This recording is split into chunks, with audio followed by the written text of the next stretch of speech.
lain, misalkan lagu-lagu dan sebagainya. Tapi apabila kemudian digunakan sebagai bahan ajar, ya itu sama dengan mengutip, sebenarnya tidak masalah juga, asal di sistem YouTube-nya itu memang sudah diloloskan. Itu saja sih Mas Mirza. Oke, terima kasih atas penjelasannya untuk pertanyaan dari Bu Trisna. Bagaimana Bu Trisna?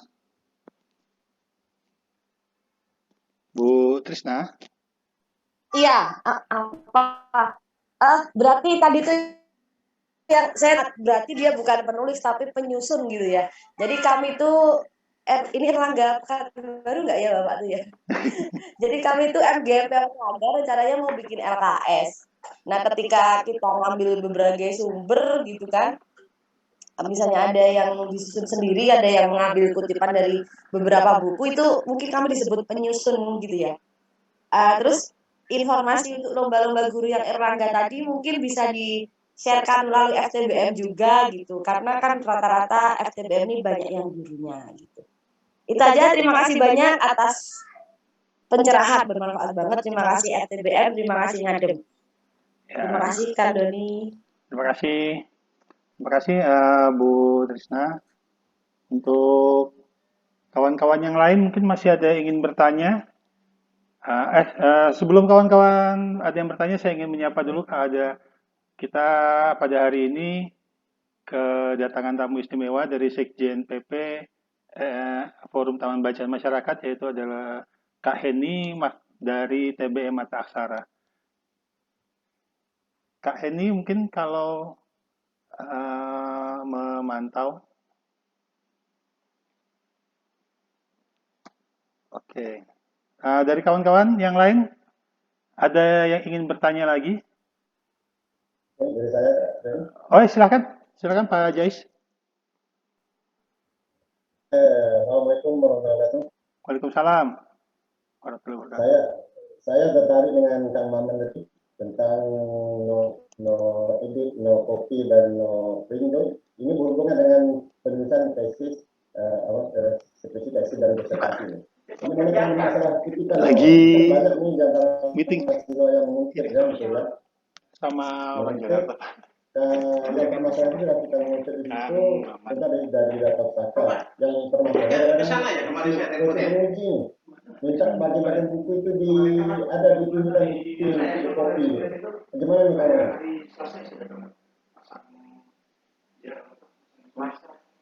Sudah benar itu tidak sudah. Tadi tidak terlalu jelas, tapi saya berusaha untuk menangkap poinnya apa. Buat saya proses mengutip sama seperti Mas Heru, sesuatu yang niscaya saja, sesuatu yang biasa. Ketika kami membuat skripsi, membuat tesis juga hal yang biasa, tinggal memang menjaga kode etiknya saja, bahwa pengutipannya jelas dan detail. Saya beberapa hari lalu kaget ketika ada kutipan di Facebook yang saya langsung terhenyak karena totally satu naskah saya dikutip, sementara naskah itu akan saya pakai lagi untuk penerbitan buku baru misalnya. Itu menakutkan buat saya karena kalau saja buku baru saya terbit, sementara dia duluan muncul seolah-olah saya yang mengutip. Padahal orang ini mengutip buku saya yang sebelumnya yang akan saya terbitkan ulang, artinya saya lebih duluan. Nah, kalau saja mereka menyebut sumber, saya aman sebagai penulis untuk mengutip kembali karya saya. Beliau pun aman sebagai pengutip karena sudah menyebut sumber kutipannya. Dan toh tidak menulis secara lengkap. Nah, ketika aku membuat skripsi dan tesis itu jauh lebih hati-hati lagi. Saya kalau di bantuan menguji skripsi, Pak, pertanyaan saya pertama kepada mahasiswa atau kepada orang yang diuji adalah halaman daftar pustaka. Itu yang saya akan uji pertama kali. Buku yang Anda kutip ini, namanya, judulnya, dan sebagainya, terbitan penerbit mana, tahun berapa, apa warna covernya. Banyak yang tidak bisa menjawab. Karena apa? Dia tidak mengutip dari buku aslinya. Jadi dia mengutip dari kutipan. Jadi dia baca buku orang atau dia baca tesis orang, lalu seolah-olah dia baca buku asli, itu sudah pelanggaran kode etik. Dan buat saya ketidakjujuran itu berbahaya kalau kita biarkan. Jadi dia seolah 100 buku, dan dasarnya dia cuma membaca 2 buku yang di dalamnya mengutip banyak buku misalnya. Sehingga harus ada kejujuran untuk mengatakan misalnya, ini kutipan dari Maman yang saya kutip tesis si A. Sehingga berlapis pengutipannya. Nah, kode-kode etik seperti ini harus tetap dijaga secara ilmiah. Nanti mungkin Mas Heri jelaskan. Nah, kalau saya bertemu dengan mahasiswa yang diuji skripsinya dengan cara seperti itu, saya orang pertama yang mengatakan Anda wajib ujian skripsi ulang. Karena kejujuran sudah Anda langgar. Kalau Anda jujur, pasti tahu halamannya di mana, terbitannya siapa, halaman berapa, covernya warna apa. Kalau sampai Anda tidak tahu dan lupa hal itu, buat saya sudah sebuah bukti ketidakjujuran. Anda sebenarnya mengutip dari kutipan. Banyak orang-orang yang mengutip dari kutipan ternyata salah karena tidak tahu teks dan konteks. Misalnya kita mengutip apalah arti sebuah nama dari Shakespeare. Karena kita kutip dari orang lain, kita berhenti di situ. Padahal Shakespeare menjelaskan tentang apalah arti sebuah nama itu tidak sebatas satu kalimat itu. Ada penjelasan yang dalam lagi, bahkan ada lanjutan. Bahkan Mawar, walaupun dia berubah nama, ya kalau dia harum, dia tetap harum misalnya. Sehingga sekedar memotong satu kalimat, itu saja sudah berbeda kutipan secara utuh. Hati-hati dalam soal pengutipan. Dan saya harus jujur mengatakan, saya mengutip dari buku ini yang mengutip buku ini misalnya. Itu jauh lebih jujur, harus kita akui seperti itu. Dan saya curiga banyak orang melakukan praktek seperti itu. Jadi saya coba aja Bapak Ibu menguji mahasiswa Bapak Ibu, buka dari halaman belakang, dari halaman daftar pustaka. Akan ketemu banyak sekali kebohongan. Dia tidak mengutip dari bukunya langsung misalnya. Itu buat saya ketidakjujuran yang fatal. Bagi saya nggak tahu bagi teman tertentu, Mas Mirsa. Oke. Terima kasih dari Kang Maman penjelasannya. Dari Kang Heru, mohon maaf, silakan Kang. Ya, halo Mas Mirsa. Ya. Mohon maaf tadi ada sedikit gangguan teknis. Ya, Kang Mam. Ya, ini persoalan ini ya, persoalan akademik sebenarnya dan persoalan etik sebenarnya. Jadi ada persoalan akademik dan persoalan etik. Nah, persoalan etik sebenarnya tidak hanya di akademik ya, tetapi di semua sektor kehidupan artinya gitu.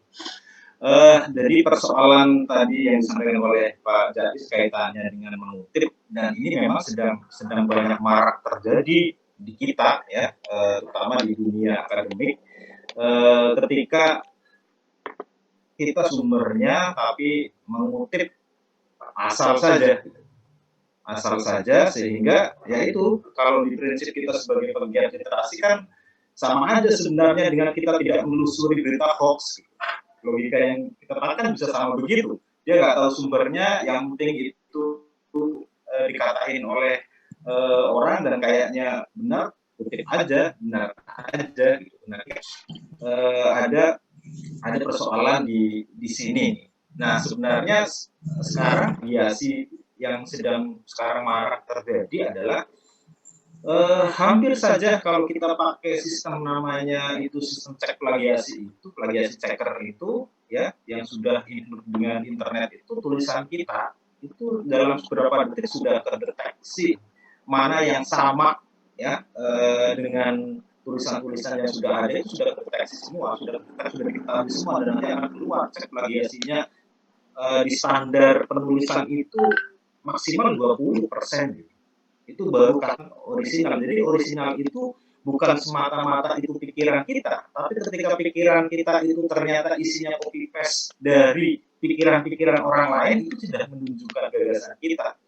Nah, ini kan akan mengalami satu kegoncangan kita di sekolah-sekolah, di mana-mana, ketika kita tidak memiliki ya kalkulasi literasi yang bagus gitu. Nah ini akhirnya goncang, jadi budaya membaca yang rendah tidak hanya menggoncangkan masyarakat, juga menggoncangkan kaum akademik yang ada di kampus-kampus, yang ada di sekolah-sekolah. Nah itu saya pikir oleh Tom Nichols ya, di dalam bukunya Matinya Kepakaran itu bicara itu, bahwa kepakaran akan pelan-pelan hancur ketika semua orang merasa dirinya pakar, merasa bahwa dirinya sudah membaca banyak buku, padahal yang dibaca sebenarnya bukan banyak buku tapi banyak kutipan.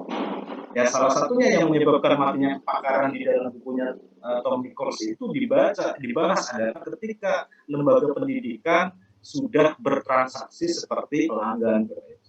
Artinya bahwa kita menempatkan peserta didik tidak dalam konteks untuk dia mendapatkan banyak ilmu, tetapi kita menempatkan peserta didik dalam konteks supaya dia puas dengan mekanisme pendidikan yang ada di sini. Apa ukuran kepuasannya? Mendapat nilai yang maksimal, kan itu pelayanan yang bagus, semuanya yang bagus. Padahal kalau kita kontekskan lagi ya, ketika pendidikan itu masuk kepada ruang-ruang zaman dulu adalah proses yang sangat literat, yang begitu tertatih-tatih, yang begitu harus banyak membacanya dan sebagainya.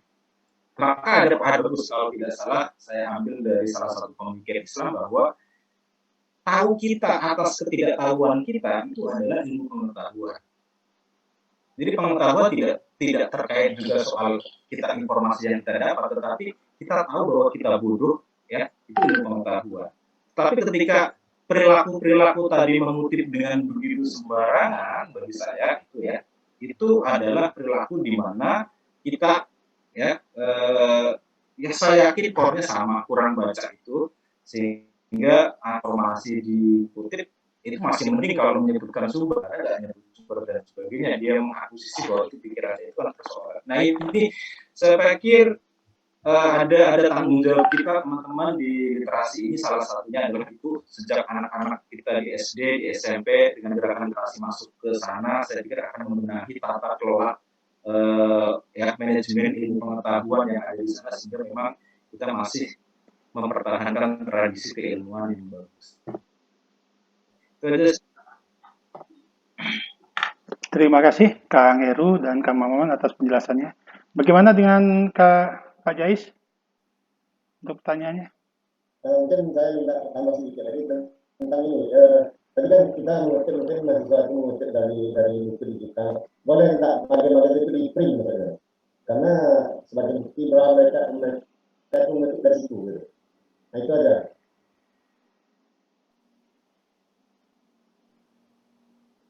Oke. Ya. Boleh kalau dia mengutip, kalau dia mengprint bagian yang dia kutip, silakan saja. Atau dia tidak utuh dan hanya untuk kepentingan ilmiah dan kepentingan verifikasi terhadap kutipan dia. Menurut saya pribadi itu tidak masalah. Karena memang buku digital terjaga hak ciptanya dengan tidak dimiliki oleh pembacanya. Dia cuma dibaca atau kita berlangganan dan kemudian dalam beberapa waktu kemudian kembali kepada penerbit dan pemegang DRM-nya, Digital Rights Management-nya. Kira-kira itu. Terima kasih Mas Mirsa. Ya, terima kasih. Bagaimana dengan Pak Jais? Oke, ya. Itu terima kasih jawabannya. Itu yang kan sebenarnya tidak ada konflik antara penulis dengan si pemanfaat itu. Ya, terima kasih. Tinggal mereka harus berani nulis bahwa dalam daftar pustaka bahwa itu buku digital. Ini yang mungkin kadang-kadang orang lupa. Karena selama ini kita terbiasa dengan buku cetak lalu disamakan saja. Nah, harus ditulis bahwa ini edisi digital, edisi e-book. Itu, makasih. Terima kasih Kang Maman atas penjelasannya. Ini ada pertanyaan di kolom chat untuk para narasumber dari Ibu Mara Aulia di Yogyakarta yang ingin bertanyakan tentang apakah penulis buku digital juga diberi file digital yang telah didesain oleh penerbit? Apakah sama juga perlakuannya? File tersebut hanya bisa diakses oleh satu HP saja. Terus ada pertanyaan tambahannya.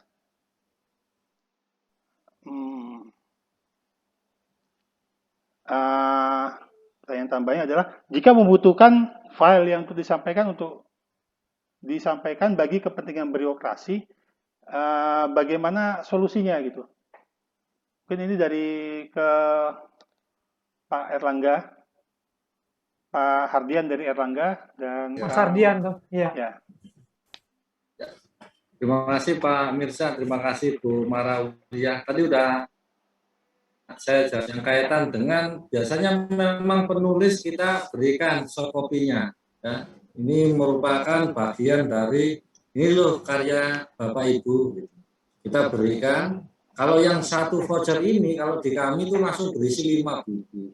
Jadi kalau Bapak Ibu punya perpustakaan digital sendiri, nah jadi langsung bisa diakses untuk 5 buku ini untuk 5 pembaca secara bergantian, Bapak Ibu. Nah, untuk yang kaitan untuk kepentingan birokrasi, ya kita pasti tanyakan dulu ini kepentingan birokrasinya seperti apa. Apakah membutuhkan dalam jumlah banyak copy filenya? Nah, itu tentunya kan pasti akan yang lebih lanjut. Tapi kalau selama itu bukan hanya bersifat untuk komersil, hanya mungkin Ibu ingin memberikan sebuah amanah ke lingkungan instansinya Bapak Ibu atau Ibu Marawiyah, itu juga kita berikan. Itu pasti kita kasih Ibu. Mau satu, biasanya satu, tapi berisi 5 buku. Ada juga mungkin kita bisa tambahkan untuk yang lainnya. Selama itu buku yang Ibu tulis merupakan karyanya Ibu. Kalau di kami ya, seperti itu. Kalau model sistem bisa diakses oleh satu HP saja, kalau di aplikasi kami, selama Bapak Ibu mendaftarkan misalkan menggunakan nama emailnya maraulia@gmail atau @yahoo.com misalkan, Bapak Ibu nanti bisa berpindah akunnya. Ya, bisa berpindah. Jadi misalkan membuka handphone melalui tablet dengan akun Maria Kuliah gitu.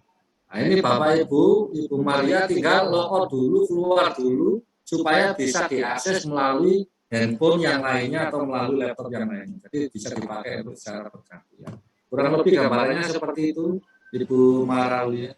Terima kasih. Assalamualaikum warahmatullahi wabarakatuh. Waalaikumsalam. Ini sepertinya ada Bu Trisna lagi. Silakan Bu Trisna. Makasih Bang Mirza. Mohon maaf nanya lagi, baru kepikiran. Gini, sekarang ini kan banyak sekali pelatihan online. Ada yang berbayar, ada yang gratis. Nah, pelatihan-pelatihan itu ada yang bersifat teknis kan. Dan itu sebenarnya kalau kita mau menguasai materi bisa kita memberikan pelatihan lagi untuk orang lain gitu kan. Nah, apakah modul-modul pelatihan itu kan biasanya dari terus kami cetak gitu, terus kami perbanyak untuk bikin pelatihan lagi, itu nanti hukumnya gimana ya gitu. Kayak pernah ikut pelatihan bikin blog gitu, itu modulnya lengkap banget. Sejauh ini masih saya simak rapi sebenarnya. Tapi misalnya mau dibagikan ke orang lain gitu, hukumnya bagaimana gitu. Terus kan sekarang juga ada rumah belajar itu kan ada modul-modulnya juga ya. Itu kalau kita perbanyak gitu untuk teman-teman belajar itu gimana status hukumnya gitu. Terima maaf anak saya. Ya. Terima kasih pertanyaannya Bu Trisna. Silakan narasumber Kang Maman mungkin ingin menjawabnya.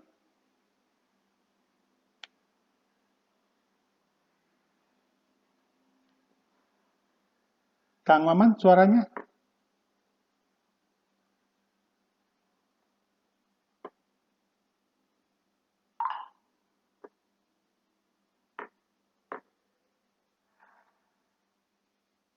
Dari Kang Maman? Atau Masuk nggak? Oke. Sudah masuk. Ya, itu yang membuat saya rada berhati-hati bikin PowerPoint, bikin presentasi kalau seminar daring. Karena pernah PowerPoint saya dipakai lagi oleh orang untuk seminar lagi, dan itu total punya saya misalnya. Karena udah lengkap seperti itu. Sehingga saya kadang-kadang bilang saya ngobrol aja ya, kita ngobrol-ngobrol santai saja. Itu cara saya menjaga, karena lagi-lagi seperti kata Meka, yang tidak cuma ada di dunia ilmiah. Nah, seandainya Ibu mau bikin PowerPoint baru silakan, tapi sebut saja bahwa ini mengutip dari PowerPoint-nya Kang Maman di seminar ini misalnya. Tapi itu juga jangan kemudian dikopas 100%. Itu yang rada menakutkan. Bukan cuma ATM, adaptasi, tiru, modifikasi, tapi betul-betul kopas 100%. Hanya diubah namanya. Dan saya pernah kena karena PowerPoint saya tidak ada nama saya nggak tulis nama saya lupa nulis nama saya. Ada CV saya satu halaman terakhir, yaitu yang dihapus cuma CV-nya. Lalu keluarkan lagi. Dan kebetulan saya ikut mendengar seminar daring tersebut. Cuma bisa tersenyum-senyum, cuma bisa menjaga untuk tidak mempermalukan narasumber saja. Tapi setelah selesai saya menghubungi secara pribadi, misalnya itu bisa terjadi. Jadi apapun seperti kata Mas Heru, mau di ranah ilmiah di kampus, di perguruan tinggi, skripsi, tesis, atau di presentasi dan sebagainya, etika itu harus dijunjung tinggi. Gak apa-apa kok kita mengutip. Saya kalau karena saya kriminolog misalnya, saya mengutip data statistik, saya pasti mengutip, karena misalnya data statistiknya Kementerian Pemberdayaan Perempuan dan Perlindungan Anak, dengan data statistiknya kepolisian, dengan data statistiknya Komnas Perempuan tentang angka KDRT saja berbeda. Bahkan dengan KUA soal perceraian aja datanya berbeda semua. Sehingga saya harus betul-betul menulis sumber yang saya ambil, apakah Komnas Perempuan atau Kementerian Pemberdayaan Perempuan. Itu etik yang harus dijaga betul. Dan akan menguntungkan ibu sendiri, karena pernah ada orang yang mengutip dan diprotes misalnya oleh satu institusi karena data itu tidak benar, di data kami seperti ini. Hanya karena kita tidak menyebut sumber, misalnya kepolisian menganggap data ibu tidak tepat. Yang ibu kutip bukan data kepolisian, tapi data Komnas Perempuan misalnya terhadap kasus trafficking atau kasus kekerasan dalam rumah tangga. Bahkan dalam satu institusi kita salah kutip misalnya, cat tahunya Komnas Perempuan misalnya, cat tahu 2020 dan 2021 beda. Cat tahu itu catatan tahunan tentang kekerasan perempuan. Nggak disebut tahunya, Komnas Perempuan pun bingung ini mengutip yang mana nih? Mengutip cat tahu 2020 atau 2021 misalnya. Tahu teman-teman Taman Bacaan tahu. Kita selalu bangga, sedih tapi bangga mengatakan Indonesia negara nomor 60 dari 61. Itu hasil penelitian Connecticut tahun berapa? Tahun 2016 yang pasti sudah berubah. Angka PISA sudah berubah. Dan kita masih tetap menggunakan angka 60 dari 61 negara. Lalu kemudian dengan mudah mengatakan berarti minat baca rendah. Padahal literasi dengan membaca itu tidak identik 100%. Indikator literat yang dijadikan dasar oleh Connecticut University tentang negara literat itu ada 5, bukan cuma soal membaca, tapi soal jumlah perpustakaan, jumlah media cetak, jumlah pemilikan komputer. Ada 5 poin yang kemudian mereka menentukan ini negara literat atau tidak misalnya. Ini yang harus hati-hati betul. Sehingga betul kata Ki Hajar Dewantoro dari awal mengingatkan kita bahwa itu bukan sekedar membaca dan menulis atau mengutip, tapi ngerti, ngerasa, ngelakoni. Tahu betul yang dia kutip itu apa, tahu betul yang dia kutip itu basisnya kuat atau tidak, dan bahkan kalau dia melakukannya, baru kita bicara tentang literat. Jadi literasi tidak identik dengan baca tulis dan mengutip, apalagi cuma mengutip. Kira-kira itu. Makasih Mas Musa. Terima kasih Kang Maman.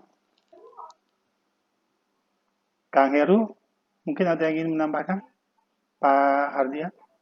Cukup, bisa.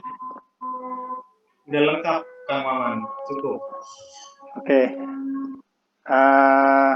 Ini terima kasih kepada narasumber yang telah berbaik hati membagi ilmunya, membagi pengetahuannya kepada kita semua.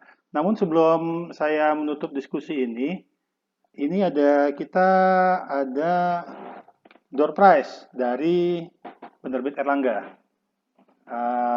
Saya mohon kesediaannya dari masing-masing narasumber memberikan satu pertanyaan untuk audiens kita.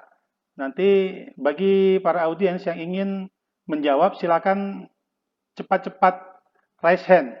Siapa yang paling cepat raise hand itu akan saya berikan kesempatan untuk menjawab. Saya mulai dulu dari Pak Hardian.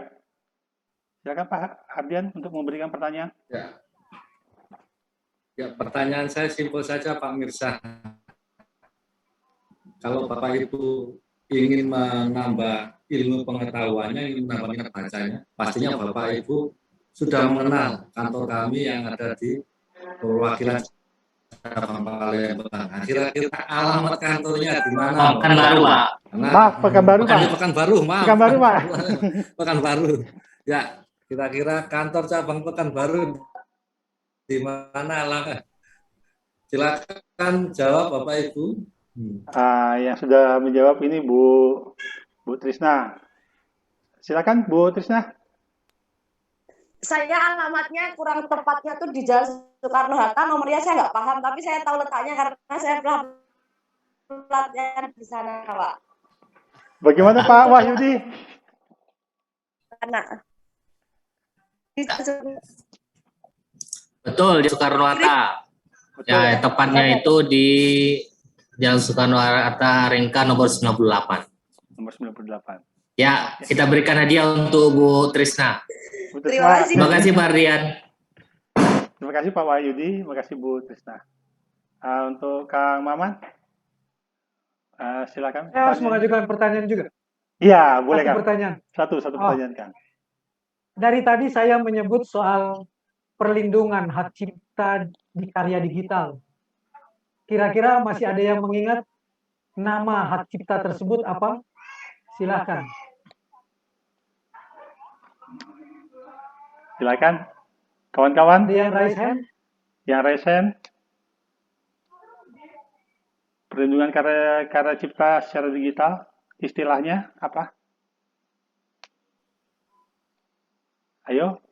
Kayak sepertinya pada lupa kan.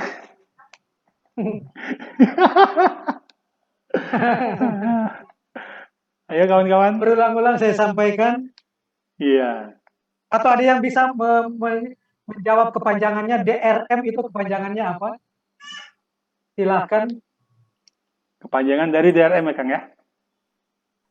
Ayo silakan Ya. Bapak Ibu. Ada hadiahnya. Hadiah dari mana nih Pak Mirsa? Hadiah dari penerbit Erlangga ini Hadiah Pak. dari Oh, dari Erlangga. Erlangga. Ini Ya, Pak dapatkan Yuki. voucher Pak Hardian. Oh gitu. Ya ya. Ini sebentar ada, sepertinya ada yang resen tapi saya